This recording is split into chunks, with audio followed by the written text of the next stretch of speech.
Chamou, aceitou, apertou. Vamos lá. E aí, moleque? Fala, meu garoto! Tá bonzinho? Porra, cheio de estilo aí com telão e tudo, hein, garotinho? Aqui, aqui nós é nojento, velho. Nós é É nojento. louco. Isso aqui é coisa da crise, viu? Cê- Tudo bem, cê- belezinho? Obrigado pelo convite, mano. Feliz da vida. Eu que agradeço você ter aceito o convite de participar. E olha lá, o pessoal entrando. A Jo, Oi, Cris. Silvia Pois é. Said entrou. Silvia Said entrou. Ela é piada ruim, piada ruim, piada ruim. Começar assim é bom, né? Ó o Bilinho entrando aí. Fala, Galera entrando. Gilson. Vão mandando mensagem, se vocês tiverem curiosidade para saber sobre o Tuca, vão mandando mensagem que eu vou perguntar para o Tuca a curiosidade que vocês têm sobre esse menino, que para quem não sabe, meu convidado de hoje ele é ator, cantor, músico, comediante, humorista, há mais de 12 anos sentado no banco da Praça é Nossa com vários personagens, né? Membro de um dos grupos de comédia que mais cresce nesse país, chamado Confraria Comedy. Eu tenho o prazer já de ter participado várias vezes. Várias. Cantor, tem uma banda chamada Bala de Troco, se vocês não sabem, e se vocês nunca escutaram, entrem no Spotify e coloquem lá, Bala de Troco. Por Né? favor. E minha filha acabou de entrar, beijo filha, a Manu tá aí. Senhoras e senhores, meu amigo Tuca Graça. E aí, Tuquinha, porra, belezeira? que Obrigado, do mano. caralho você tá aqui hoje, velho? Tudo tranquilo? Tudo, cara. Eu vou confessar pra galera que eu que pedi para fazer o Bere Live, porque quando eu vi. Primeiro que o projeto no palco já estava lindo. A gente estava para marcar, inclusive, infelizmente a pandemia chegou e acabou um pouquinho com os planos do momento, mas daqui a pouco vai voltar, se Deus quiser. E quando eu vi esse Logo, logo. trabalho no Instagram, eu falei, ah, cara, porque o Berê na comédia, pouca gente sabe, mas o Berê é um dos meus melhores amigos pessoais mesmo. Nós enfrentamos aí Nossa. jornadas que só nós sabemos, né, Berê, o que a gente já passou junto aí nessas estradas do Brasil. A afinidade a Então, gente fez menino já, velho. já dividimos muito quarto de hotel, já fizemos muita coisa junto, já passamos por vários perrengues. Então é um Muito. cara que a gente só passa esse tipo de coisa quando a gente confia na pessoa. E a gente só confia em que a gente é amigo, em que a gente respeita. Então o Berê é um cara que mora no meu coração, ele sabe disso. É uma honra estar aqui hoje, mano. Cara, eu faço minhas suas palavras, você sabe disso. Tenho um puta carinho por você, pela sua família, pela Gabi, pela Maria Clara, porra, pelo seu pai, pelos seus tios. Eu posso falar que eu sou Só, amigo da família, né? Eu tenho esse só prazer. peça Tá rara bom. lá, né, Berê? Velho, como é que tá essa quarentena aí, bicho? O que você anda fazendo? Ah, Ai, tá fazendo umas lives aí, tocando, né? então, Então, para quem cara, ainda, o cara entra fazendo violão e voz maravilhosamente bem. Além disso, velho, como é que tá as coisas? Como é que andam? Tá fazendo algum projeto paralelo? Tá então, escrevendo alguma cara, coisa? a quarentena, bicho, ela foi, como é que eu posso dizer? Ela teve várias fases, né? Está tendo ainda, né? Então teve aquela primeira fase que a gente não sabia muito o que era a quarentena, a gente não sabia muito como era ainda essa dinâmica de não poder sair. Então a gente não deixava totalmente de fazer os planos, porque a gente ainda estava com uma certa esperança disso ou daquilo e tal. Então a primeira fase, para mim, para muita gente foi a mais difícil. Para mim nem foi tão, porque eu estava muito ligado ainda fora daqui, digamos assim, né? A partir da segunda semana, terceira, quarta semana, aí foi para mim foi a fase mais difícil, porque é quando você se dá conta do que realmente está acontecendo, que você se dá conta da não previsão, porque nós somos feitos de expectativa, né, velho? Então, É, assim, você trabalhar num ambiente sem expectativa, pelo menos momentânea, exige uma adaptação, né? Eu me sentia, eu fiquei desesperado, assim, E teve momentos tudo novo, né? A gente não. tudo novo. Você falou, Teve, existe exato, teve expectativa momentos que de. eu fiquei. Diga. Não, não, é tudo expectativa, tudo novo. Então, uma hora, não, 30 dias, não, agora já são 60, agora já são quase 2 meses trancado. E aí Entendeu? você Exato. ouviu uma frase essa semana, eu não me recordo de quem é, até peço desculpas, mas é assim, eu não sei de nada, mas desconfio de muita coisa, né? A gente está É por aí. nesse momento, né? Assim, é claro que a gente sabe que isso vai passar, em algum momento isso vai passar. O ser humano, sem tecnologia nenhuma, passou por várias pandemias. Hoje a gente tem, graças a Deus, a internet que nos deixa menos isolados, a gente tem a ciência que hoje não, né, ela está aí numa evolução gigantesca, mas essa falta, eu estava até conversando muito com a Gabi ontem sobre essa questão de perspectiva, sabe? A gente perdeu um pouco, porque nas primeiras semanas eu falava assim, não, tranquilo. Junho, julho, os shows estão voltando. Agosto no máximo. E a gente já vê que, bicho, provavelmente até o fim do ano, a coisa ela vai ser meio do jeito que tá, né? Vai reabrir uma coisinha ou outra e tal, mas essa coisa da proteção e a máscara e o medo e o sair e o não sei o De quê, novo, né? entendeu? Cara, Nova, né? Essa coisa muito.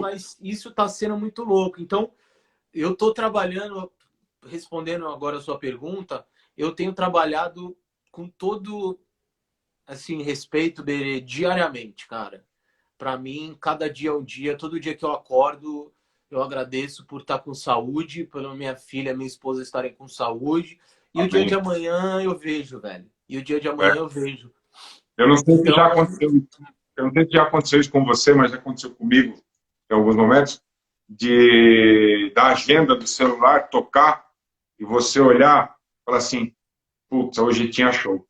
várias vezes, E várias você vezes, fala assim, várias vezes. eu conversei com a Cris essa semana, porque ontem era um dia de show, era um dia de Better Night, né? Ia ter o show do Better Night um dia aí. E aí eu falei, olha, Emma, agenda de novo. E ela falou, e aí? Eu falei, porra, você sabe que no começo foi mais foda, assim, né? No começo foi mais impactante. Eu olhava, puta, tinha show. Aí eu, pum, ficava a depressão, né? E aí ficava ruim e tal. Ontem apareceu, você fica triste logo, né? Lógico, né? Você fica triste porque era um dia de trabalho, era um show que você ia fazer. Ainda mais agora que bate saudade de público, bate saudade de palco, bate saudade dos amigos de, de pré-show, né? Aquela coisa de camarim que a gente sabe como é que é bacana, né? Então você fica meio. Mas vamos dizer que não é tão. Não está abalando tanto quanto antes, né, bicho? Mas é muito louco isso aí. Cara, isso realmente é uma parada que eu senti muito. Principalmente nesses últimos dias, assim, a semana passada principalmente. Mas, assim, ao mesmo tempo, cara, o que a gente tem tentado fazer? Achar o outro lado dessa moeda, né, Berê? Que o que eu posso aproveitar nesse momento, tanto no sentido profissional, mas principalmente no sentido pessoal. Essa quarentena, para quem tem o privilégio como eu, de poder ficar em casa, porque eu sei que tem muita gente que infelizmente não pode e tem que se arriscar todos os dias para correr atrás. Eu não julgo nem um pouco, muito pelo contrário, mas com as pessoas que têm esse privilégio de poder ficar em casa, a gente tem olhado muito mais para a gente, né? Então, assim, corporalmente falando, cara, eu passei de tudo. Eu tive falta de ar, achando que era Covid, no fim das contas não era. Eu tive dor de cabeça, eu tive depressão, eu voltei, aí tem dia que você acorda animado pra caralho, faz faxina, aí tem dia que, porra, hoje eu vou, mano, produzir pra caralho e vou pegar o violão e vou fazer 10 coisas, tem dia que você não quer levantar da cama. Então, assim, essa coisa. Aí eu aprendi que o dia ele tomou, pelo menos para mim, um outro significado. Então, todo dia que eu acordo com aquela sensação de vamos lá, mais um dia, respira fundo, quero chegar até o fim do dia bem, sabe? Eu acho Sabe? que é o mais importante, cara. É isso aí. Vamos lá, Tuca.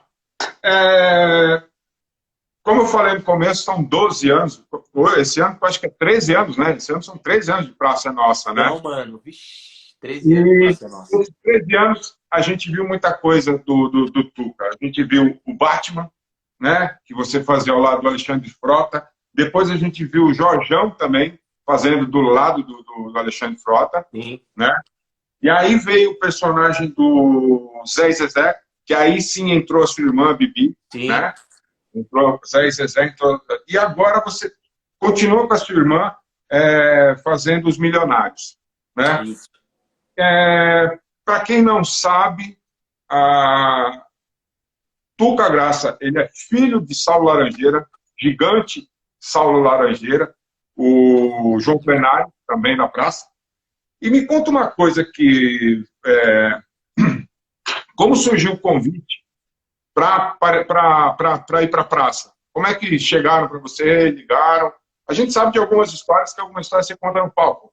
Mas como é que foi aquela coisa para você receber o telefonema e saber, ó, porra, vou participar da Praça é Nossa?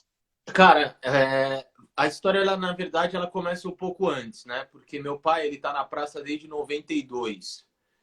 Então, os primeiros contatos que eu tive com o seu Carlos, com a praça, com o elenco, foram contatos que eu tive quando eu era criança mesmo. Quase que você ir no trabalho com o seu pai. Tô indo no trabalho do meu pai. E na Só época, abre um parênteses, deixa eu só abrir um parênteses. Para quem não sabe, o Tuca, isso é verdade, o Tuca participou da praça quando ele era pequenininho, isso, e ele só exatamente. compartilhou com o Arnon Rodrigues, só isso, Que né? na época, pela minha idade, eu também eu nem tinha noção direito de quem era o Arnon Rodrigues, né?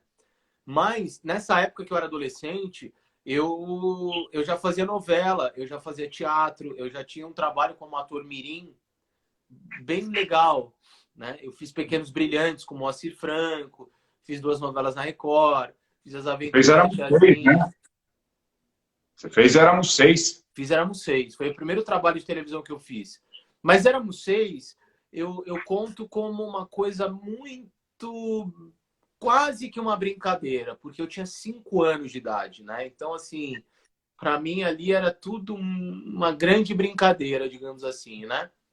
Esses trabalhos que eu fiz de novela, aí eu já era maiorzinho, eu já tinha 13, 14, 15 anos e tal. Mas sempre muito brincalhão, porque eu não tinha ideia, de verdade, Berê, eu não tinha ideia que a comédia ia tomar conta da minha vida do jeito que tomou. Porque eu sou formado em música, eu sou formado em piano, e a minha adolescência dos 15 anos para frente foram muito em cima de piano, cara, de banda, de tocar na noite, de dar aula, de fazer conservatório, de gravar. Então, para mim, na minha cabeça naquele tempo, o que eu ia fazer da vida era música, independente de qualquer coisa, tá ligado? Eu ia Uhum. fazer música, ia ser músico, ia ser famoso ou não, ia estar com banda ou não. Para Você já mim, tinha, não... você já tinha uma meta na sua cabeça do que você Exato. queria fazer para a sua Mas, vida. isso, mas de maneira muito paralela, a dramaturgia fazia parte da minha vida. Então, de vez em quando eu era convidado para uma parada, aí de vez em quando aparecia um espetáculo infantil ou que eu fazia. Então, a dramaturgia, mesmo que de maneira pequena, ela sempre caminhou do meu lado. Quando eu vim para São Paulo, já com filha nas costas, tem uma filha, Maria Clara, hoje tem 14 anos de idade. Então, ela nasceu, eu tinha 19 para 20. Eu morava em Belo Horizonte na época que ela nasceu. E aí eu e minha esposa, a gente decidiu vir para São Paulo, porque lá estava muito complicado, em questão de trabalho e tal. São Paulo, querendo ou não, é um antro de trabalho. Vamos para lá, vamos para lá. Minha mãe morava aqui, eu sou daqui. Falei, vamos para lá. E no segundo ano, eu, de maneira quase que falei, pai, eu queria conversar com o seu Carlos, porque o seu Carlos, ele já conhecia o meu trabalho como ator. não como comediante, como ator. Aham. E aí eu fui numa gravação e falei, seu Carlos, eu estou em São Paulo e eu vim com a minha filha, eu estou com a minha esposa e não precisa me dar quadro nenhum, mas se você puder me botar como elenco de apoio para eu poder pegar um cachezinho e segurar minha onda, vai ser ótimo. E ele, claro, não, não sei o que e tal. E aí eu comecei em 2005 para 2006 a fazer elenco de apoio. Então, um dia eu era o médico, depois eu entrava como não sei o que, depois eu entrava nanã, até um dia que, depois que o Zoinho saiu, que é o nosso querido, esqueci o nome dele agora, o Marcelo Médici, que Opa! fazia o Zoinho, que é um monstro Sim, sim. da comédia, ele saiu. O seu Carlos, ele sentiu uma necessidade de ter um outro personagem naquela estética de mano e tal. E eu tinha um personagem caseiro que eu fazia em casa, que era o Mano. Que ele era um mano, mas ele era meio cagão, ele se fazia de mano, mas ele curtia Xuxa, ele tinha umas dualidades assim bem malucas. E meu pai, na maior cara de pau do mundo, ele falou, cara, eu falei com o seu Carlos sobre o Mano e ele quer conhecer. E aí eu apresentei para o seu Carlos o Mano. Então, não é muita gente que se lembra, mas antes do Batman e Robin, eu fiz o quadro O Mano e a Mina, que era eu e a Siang. Para quem não lembra, eu entrava com um som no ombro e aí, tiozinho, Pans e tal. E eu fiquei, cara, 1 ano e meio com esse quadro no ar. Foi a minha primeira experiência no sentido de adaptação como profissional, porque foi ali que eu decidi, falei, não, legal, aqui é um espaço onde eu posso colocar para fora esse meu lado de Lado do comédia. comediante. Mas, ao mesmo tempo, eu tava com bala de troco, gritando, velho, tocando em todos os barzinhos da Vila Madalena, correndo pra caramba, tocando em festa de faculdade, em calorada, em festa de fim de ano, em Velório, casamento, isso, tudo. em tudo quanto é lugar, porque a demanda da comédia não era grande, né? Eu gravava uma vez por semana, eu não Eu não fazia tinha. muito show com personagem, Tá e aí, falando 2005, né? 2006, 2005, 2006. isso, Estava surgindo onde grandes caras do próprio stand-up estavam surgindo. Se eu exato. não estiver E errado. eu nem sonhava em fazer stand-up. Imagina, não era nem que eu não sonhava, eu nem gostava. Era um tipo de comédia que eu não consumia naquele momento, né? Uhum. E aí o Mani a Mina durou 1 ano e meio. E aí eu senti que o seu Carlos me viu como o ator dele, né? Aí eu senti uma segurança. Eu não tinha contrato. Eu demorei um tempo bastante razoável. Pra você ter ideia, eu fui ter contrato no 3º ano de Batman, que surgiu o meu contrato na praça. Antes disso, era aquele cachê velho de guerra e tudo mais. Então, depois do Mano, quando acabou o Mano, eu tava em casa, quebrando a cabeça para tentar criar outro personagem, digamos assim, para poder. Mandar um beijo pro Gilbert que entrou aqui, tá mandando. Fala, meus truta, boa noite. Fala, Meu Gilbert, meu gato, querido. sou fã desse menino. Eu também gosto muito dele. E ele vai participar aqui Por do favor, por favor. Super Live. Ele só tem história Ele é, maravilhosa. ele é hilário, velho. E aí, Tá, mano, eu tava conta. em casa, meio sem rumo, só mais em cima da música, porque o quadro do Mano tinha acabado. Umas 3 semanas depois, a dela me liga.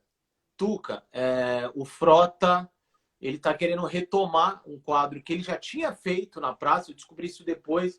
Ele já tinha feito esse quadro com um outro ator e não vingou, acho que não vingou, não foi nem por Batman qualidade. Robin? É, Ah, é? é. Só Hum. que é isso, ninguém lembra. Não O foi uma Bruce coisa que Wayne pegou. brasileiro, pra mim, é você. Não existe outro. Não, mas não pegou. Assim, eles ficaram 1 mês no ar, no máximo. E não acho que foi uma questão de talento. Não, cara, eu acho que a maneira com que eles Não foi o fizeram momento. naquele momento não vingou. Ele falou, olha, ele quer voltar com um quadro que é uma sátira do Batman e Robin, onde eles são um casal. O Batman, ele é gay, ele é afetado e tal, não sei o que. E o seu Carlos indicou você para fazer. Eu falei, nossa, você quer fazer o teste? Eu falei, óbvio, né? Quero fazer. E aí, o que acontece? Eu fui, aí é onde até brinco, que eu conto aquela história no show. eu recebi o texto em casa e eu tive que dar a minha cara. Por mais que o personagem não fosse meu, o Frota tinha me ligado. Falou, Tuca, tudo bem, aqui é o Frota, bababá, o quadro é mais ou menos assim, assim, assado. E Isso eu não sabia, que toda a ideia, toda a parte do quadro tinha vindo do Frota, e o Frota tinha feito... uma ideia dele, é uma ideia dele que já tinha sido executada, mas foi muito legal, porque quando eu recebi a ligação dele, ele me deixou extremamente à vontade no sentido de autonomia. Ele falou, Tuca, pode ficar tranquilo e coloque o personagem da maneira que você achar interessante. Falei, porra, Frota, top, velho. Isso eu não tinha conhecido ele pessoalmente, só pelo telefone. E aí eu falei, cara, eu assisti o outro Batman e Robin e falei, cara, não é isso. Não é isso que eu quero.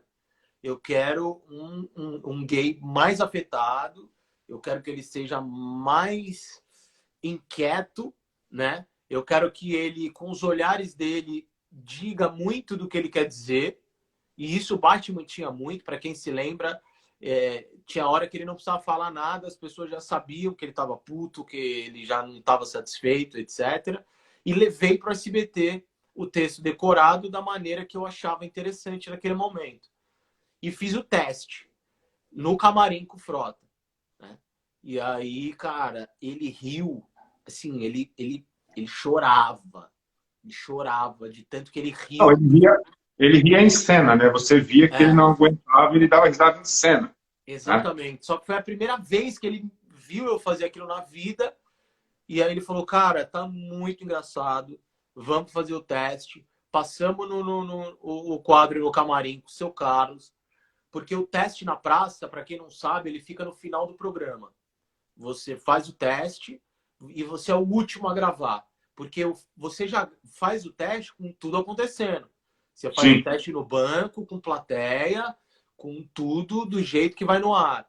Só que não é garantia que vá pro ar. Por isso que é teste, né? E aí nós fizemos o teste, cara. E foi tão do caralho que o teste foi pro ar. E aí, cara, foram 4 anos... 4 anos de Batman. A evolução do personagem fala por si só. Você assistir dos primeiros aos últimos, você consegue perceber gradualmente, com toda a riqueza de detalhes, a evolução do personagem, do quadro em si. O quanto você fica mais à vontade, né, em cena, quanto você...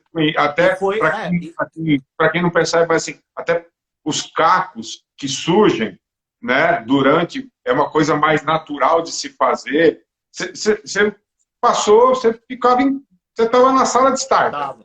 Mas foi uma conquista, cara, porque eu lembro que nos primeiros quadros do Batman, eu cheguei a tomar bronca, mano. Porque eu não lembro se foi o segundo ou terceiro quadro que eu coloquei um improviso, pau.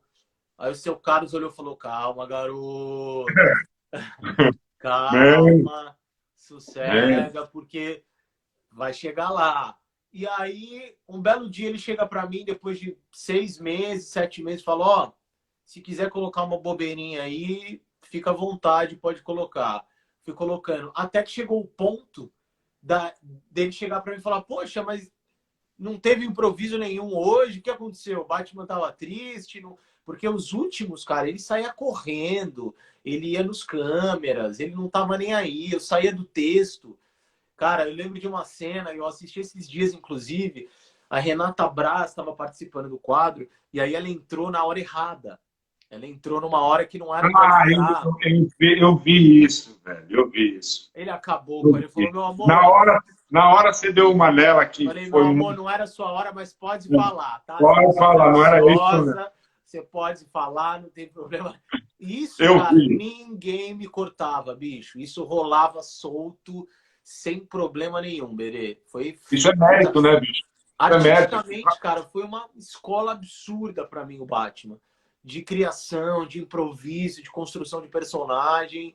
Eu sou muito grato, cara. Muito grato mesmo. Eu acho... infelizmente, acabou por questões... acima do que está na mão. A Warner proibiu, na verdade, né? A Warner proibiu porque, enfim, ela começou a cobrar direitos depois e tudo mais.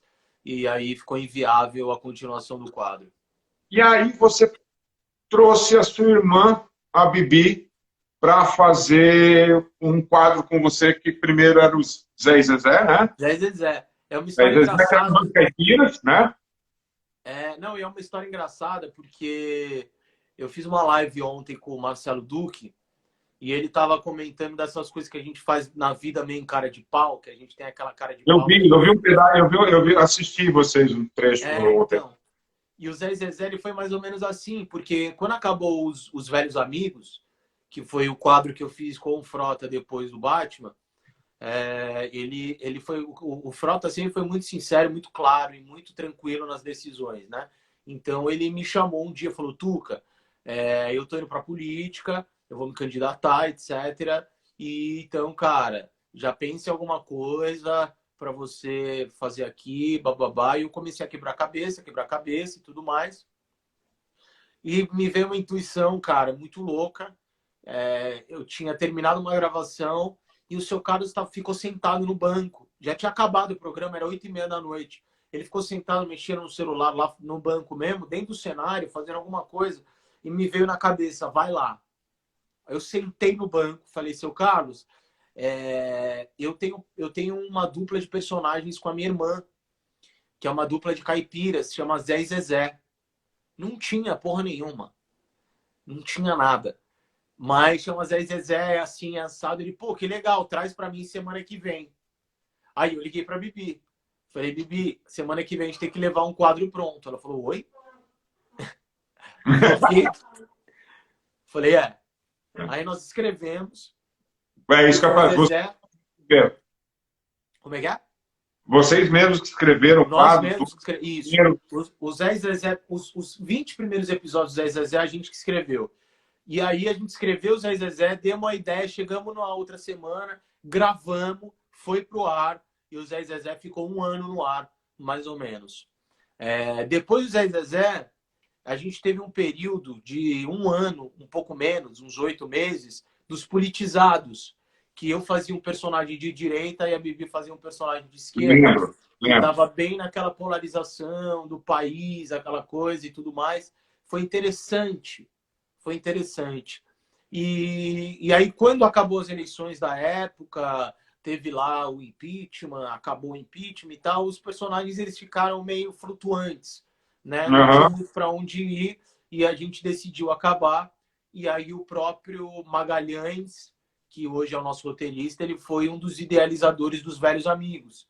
Que, para quem lembra daquele personagem da Ofélia, a gente trouxe muito daquele espírito para o personagem, principalmente da Bibi. E, cara, foi uma surpresa muito grande, Berê. Não é que eu achei que ia ser ruim ou que eu achei que o quadro ia ser péssimo, mas eu não achei que ia dar esse retorno que deu, não, cara. Hoje no YouTube, a gente é um dos quadros mais elogiados pelos comentários.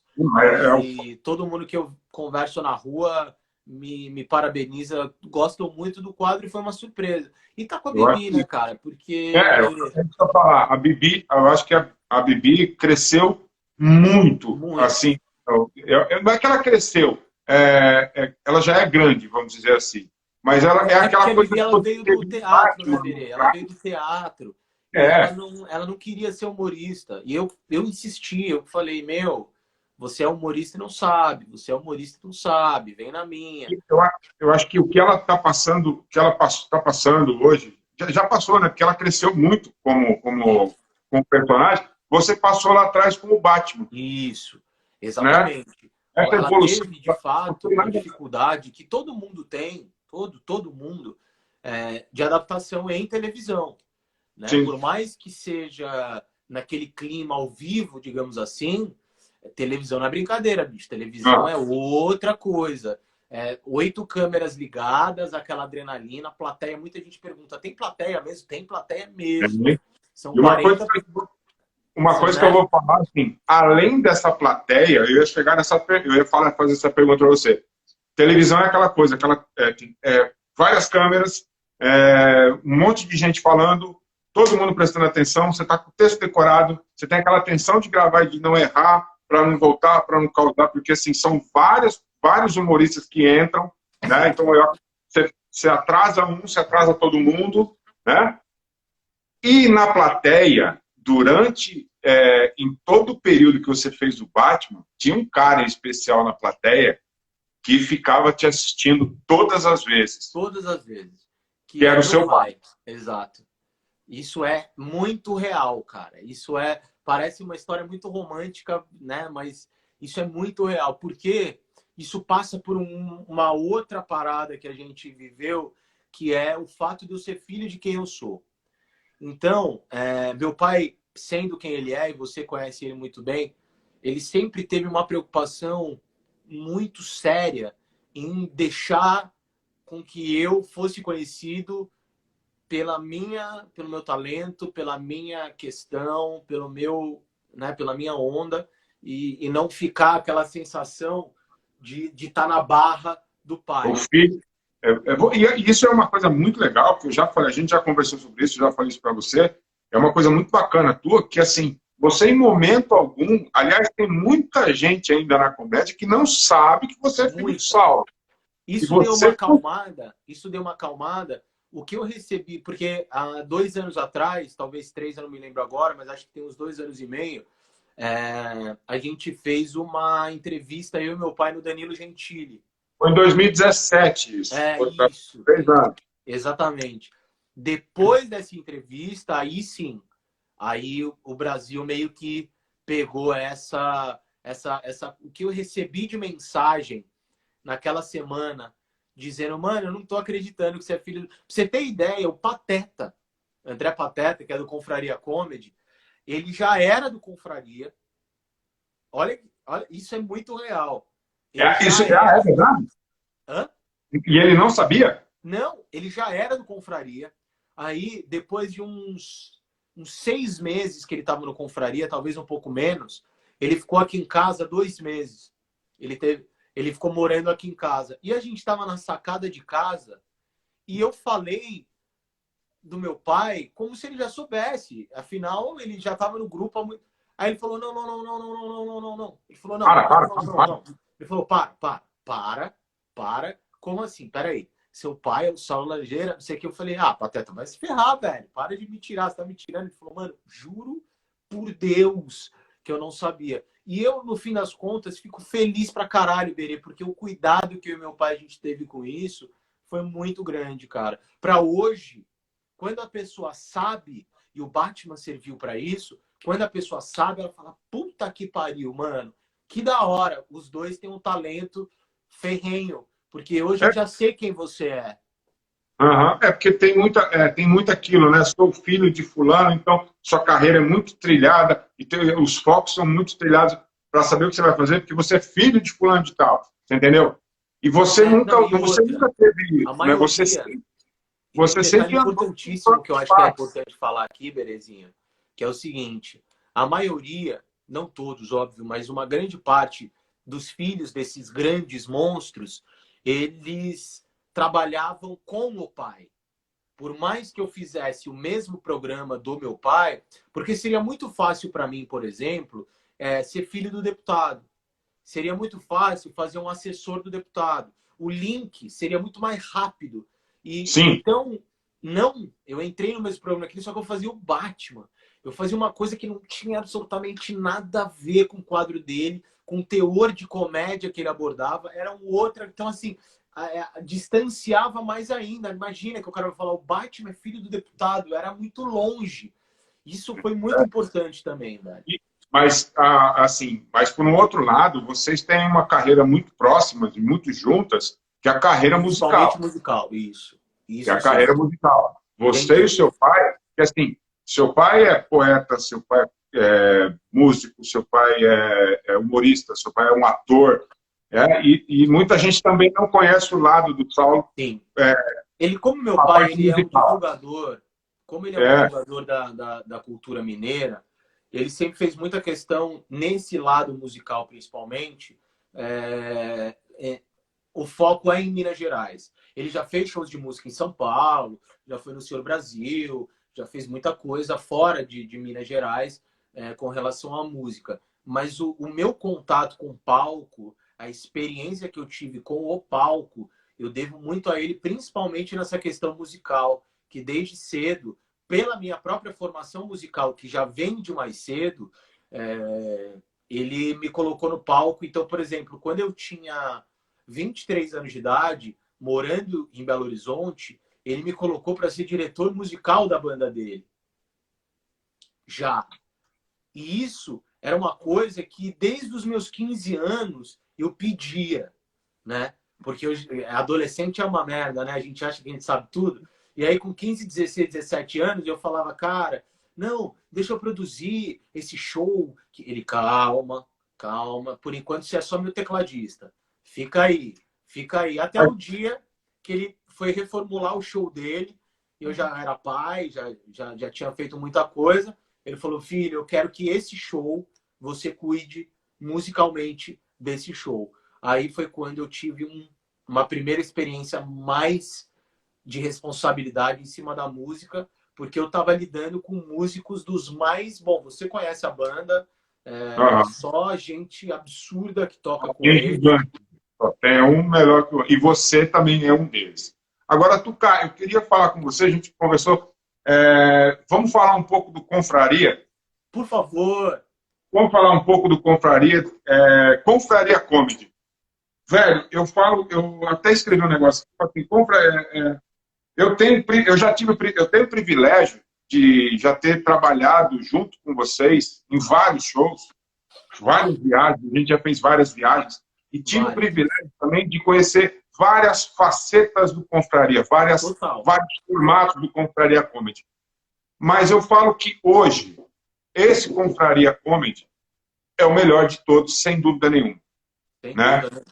E que é Tuca Graça, Rick Minervino e André Pateta. É isso.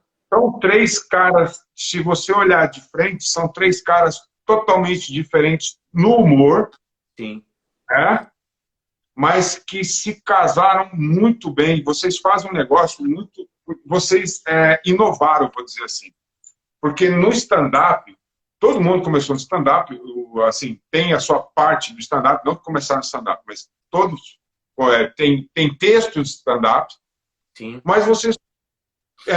dentro do stand-up é aquela coisa, você é o cara limpa, é uma persona e vai contar suas histórias. Só que vocês trouxeram para o palco uma coisa que é extremamente inovadora, que eu acho que é onde vocês saem na frente de todos os outros grupos que tem de comédia, né? Que vocês trouxeram música, humor e, por que não dizer, poesia. Com certeza. Com certeza. Né?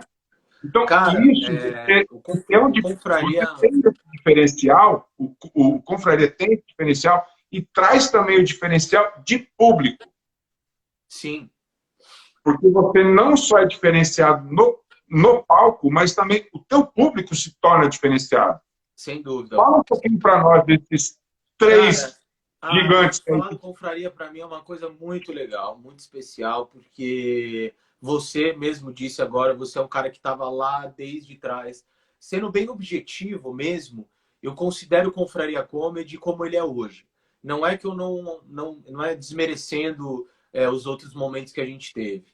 Mas, para resumir um pouco para a galera, a Confraria começou como um grupo de stand-up comedy, como qualquer outro. Éramos, na época, chegamos a ter 5 integrantes. Né? Teve uma época que era eu, o Richard Sakamoto, o Rick Minervino, o Anderson Gago e o Douglas Brito. Douglas Brito. Isso. Eu sou muito grato a essa época, porque eu aprendi com essa primeira formação 2 coisas muito importantes. O que se tem que fazer e o que não se tem que fazer. Isso, para mim, como artista e como fomentador e produtor e etc., para mim foi fundamental, porque eu vi tudo errado e vi tudo que dava para ser certo. Mas a gente começou como um grupo de stand-up e eu estava muito no começo do stand-up. Eu já era comediante há muitos anos, mas eu estava muito no começo do stand-up. Então, nesse primeiro momento, eu não conseguia desculpa o termo, mas eu não conseguia pôr o pau na mesa muito por falta de experiência. Porque eu estava, então, nessa primeira formação, eu era o que menos dava pitaco. Eu ia pro show e estava Você preocupado estava mais com... recebendo informação, né? Você estava recebendo informação. Exato, e estava mais preocupado com o meu texto e observava, porque eu sempre tive essa coisa do observar também e tal, então eu dava menos pitaco e fui pegando a experiência do palco do stand-up comedy, a temática de um show de stand-up comedy, né? Que hoje, para o Confraria, essa experiência toda ela é fundamental. Por questões de divergências, o grupo saiu da sua primeira formação e fomos para um segundo momento. Porém, artisticamente falando, nesse segundo momento, ele não teve praticamente nenhuma alteração. Porém, eu já estava mais experiente. Então, nesse segundo momento, eu já brigava mais pelas coisas, eu já tinha as minhas doutrinas de, porra, isso não tá certo, isso tá certo. Tivemos conquistas lindas. Você participou de vários shows, principalmente desse segundo momento, né? Onde era um primeiro trio. Uhum. Né? Mas eu e o Rick, a gente sempre tinha uma vontade de pôr coisas que não tinham naquela época já. Então a gente sempre se falava, porra, cara, a gente precisa pôr música, a gente precisa fazer outras coisas, a gente precisa pôr um clown, a gente precisa pôr uma poesia cômica, a gente precisa trabalhar isso e tal. E a gente tinha um elemento na época que não deixava. E aí, cara, sendo muito sincero, tem gente que acredita, tem gente que não acredita.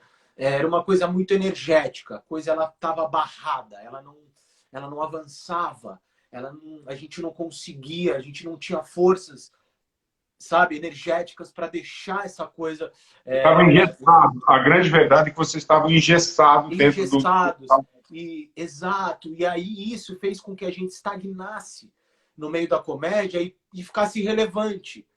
Porque grupo como aquele tinha a rodo. E a gente não tinha uma qualidade de união como outros grupos, inclusive que eu sou fã, tinham, né? E aí o Universo trabalhou do jeito que ele trabalhou e um terceiro elemento. Antes desse terceiro elemento sair, coincidentemente, graças a Papai do Céu e graças ao Universo, a gente foi fazer uma temporada em Monte Verde. E aí, em Monte Verde, a gente teve a felicidade, num fim de semana, de convidar André Pateta para ser um dos nossos convidados. E foi um dos fins de semana mais legais, principalmente que a gente estava vindo nessa energia toda que eu falei para você. Foi sensacional. Nunca ri tanto na minha vida como eu ri naquele fim de semana com o Pateta, com a gente, no Hotel Fazenda e depois lá lá na cidade. E a gente fazendo e tal. Quando a gente voltou, eu liguei pro Rick. Na noite que a gente chegou, eu liguei pro Rick e falei, mano, eu sei que é foda essa coisa de chamar a gente pro grupo e tudo mais. A gente tá numa fase nova, não sei o quê. Mas, cara, o Pateta é o que a gente precisa para sair da onde a gente tá, mano. E aí o Rick falou, eu concordo 100% com você.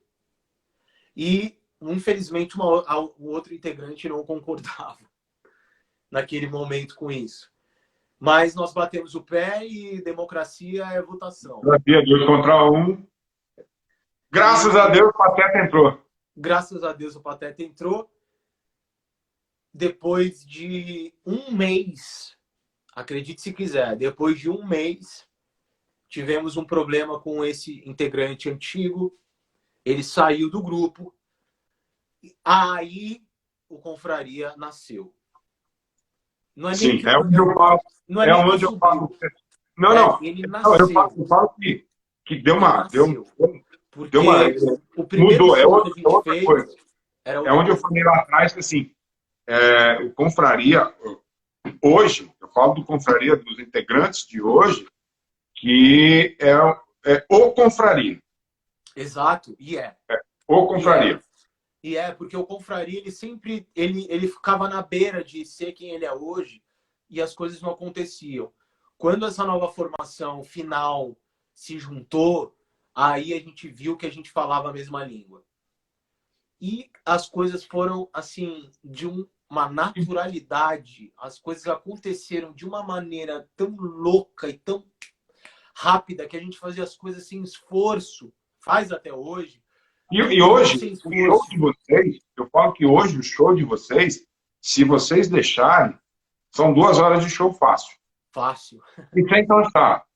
E sem cansar público. De verdade. De verdade. Uma vez eu fiz um e aí, cara, exato. E aí a gente começou a ter um retorno das pessoas e a gente teve um divisor de águas no sentido do mundo da comédia. Porque hoje, graças a Deus, a gente recebe mensagens de pessoas como o Fábio Lins, que eu sou fã, elogiando o nosso trabalho. Pessoas que a gente sempre foi muito fã, elogiando o nosso trabalho. Hoje, quando a gente convida alguém para confraria, a pessoa abre um sorriso daqui até aqui. Porra, obrigado, eu quero muito participar, etc e tal. Mas teve um divisor de águas nisso. Eles iam abriram, na época, o Paulista Comedy Club. E na festa de inauguração, o Daniel Pinheiro ligou pro Pateta e falou: Patetinha, canta uma música de vocês na abertura do Paulista. Paulista Comedy. Isso. E aí o Pateta entrou em contato com a gente. Aí, gente, uma oportunidade e tal, só que é o seguinte, nós vamos fazer uma performance para 60 comediantes. Não é o público.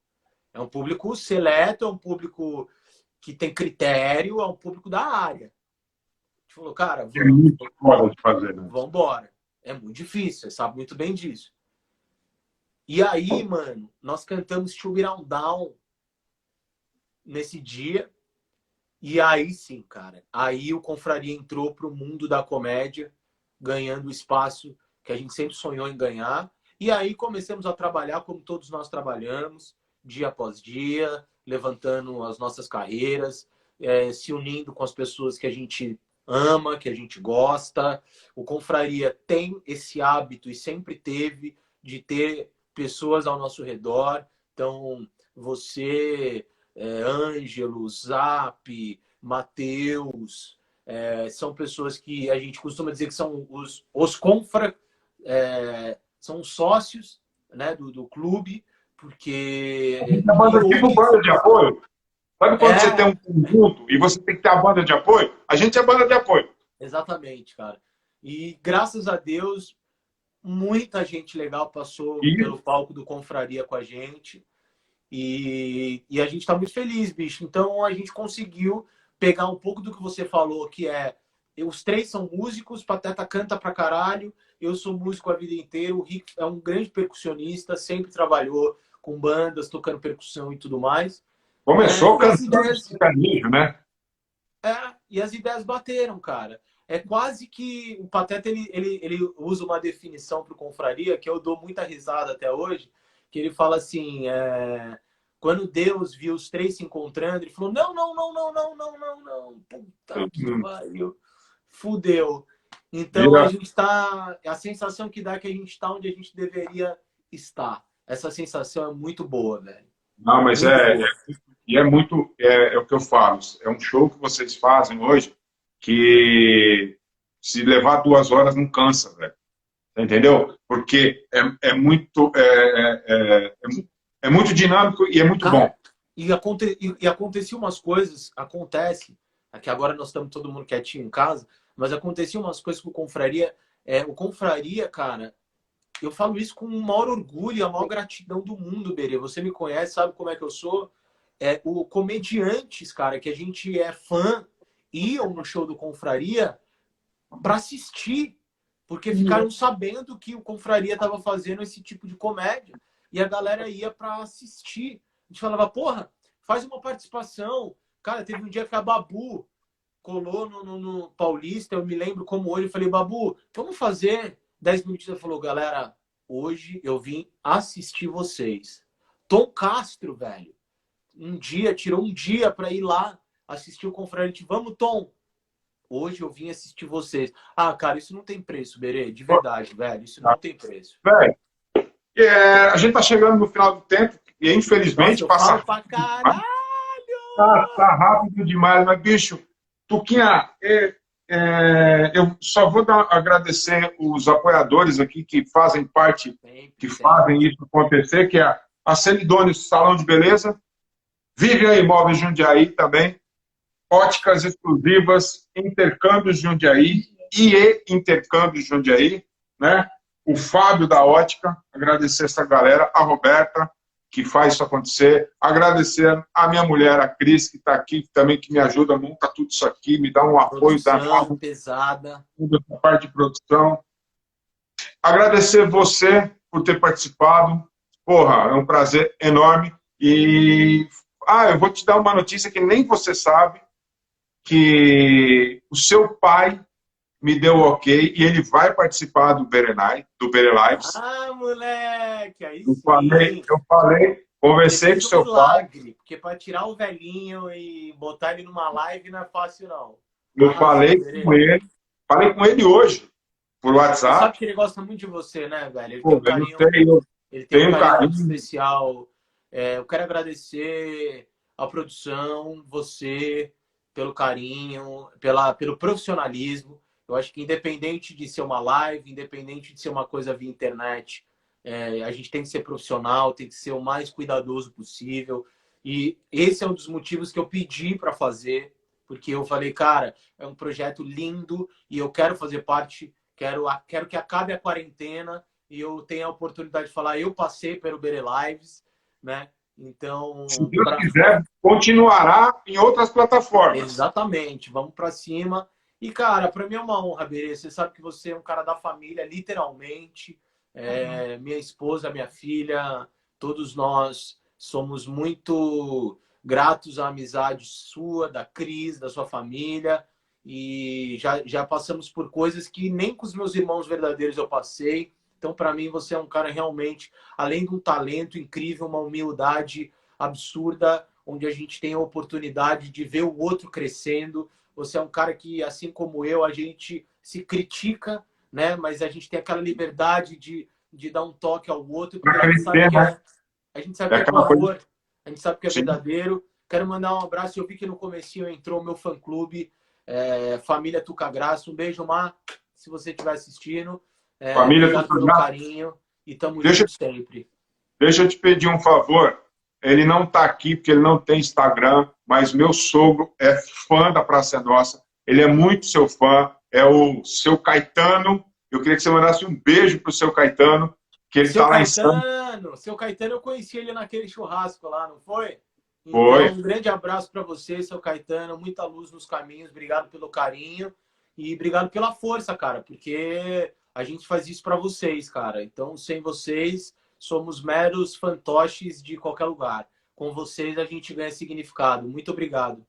É isso aí. Galera, eu queria agradecer. Tuca, mais uma vez, obrigado pelas palavras. Você sabe que a recíproca é verdadeira, o amor, o carinho que eu tenho por você, o respeito como homem, como artista. Obrigado, meu irmão. É muito grande. Não só eu, a Cris, todo mundo daqui de casa. Berê, quero falar em rede nacional, que nós estamos aqui. A maioria das pessoas sabem, e quero te parabenizar pela astúcia, pela garra que você e a Cris tiveram, que eu sei que foram os dias de trevas, foram dias muito difíceis, que só vocês têm essa noção, mas nessa hora que a gente levanta a espada e mostra que a gente quer viver. Então, vocês mostraram isso, eu não tinha dúvida que vocês iam passar por essa. Essa força também, sabe, que veio dos amigos, das pessoas próximas. Sim. E você foi das pessoas próximas e que a gente ama demais. Então, e que a gente... cara, parabéns. Agora ferrou, meu irmão. Para derrubar agora, meu parceiro. Agora?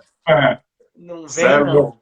Parabéns, Senhoras e senhores, sigam Tuca Graça nas redes sociais, @TucaGraça. Sigam Confraria Comedy, @Confraria Comedy. Sigam Rick Minervino, André Pateta, os caras são geniais. E sigam esse jumento que vos falam agora também. Sigam a também nas minhas redes sociais. Tuca, tchau, beijo enorme. Obrigado, gente. Um beijo na Gabi, beijo na Maria Clara. Tá todo mundo te mandando beijo aqui, tá? Obrigado beijo, mais uma vez. Beijo, Fala, Cris, irmão. fica com Deus, tamo junto, até a próxima. Ela odeia isso, ó, peraí. Não, mãe. Não. Beijo, Cris, saudade de você. Maria Clara. Dou sim, pode deixar. Ela vai me matar, ela odeia fazer. Eu odeio que eu faço isso, mas eu faço toda live. Tamo junto, Berezeira. Fui, galera. Beijo, Aquele abraço. valeu. Sigam o Berê. Chico Vibe, aquele abraço, beijo. Beijo todo mundo que entrou aí. Fiquem com Deus. Gilbert, um beijo, fica com Deus. Chicão, Chico Vibe, beijo, fica com Deus. E até a próxima. Segunda-feira tem mais.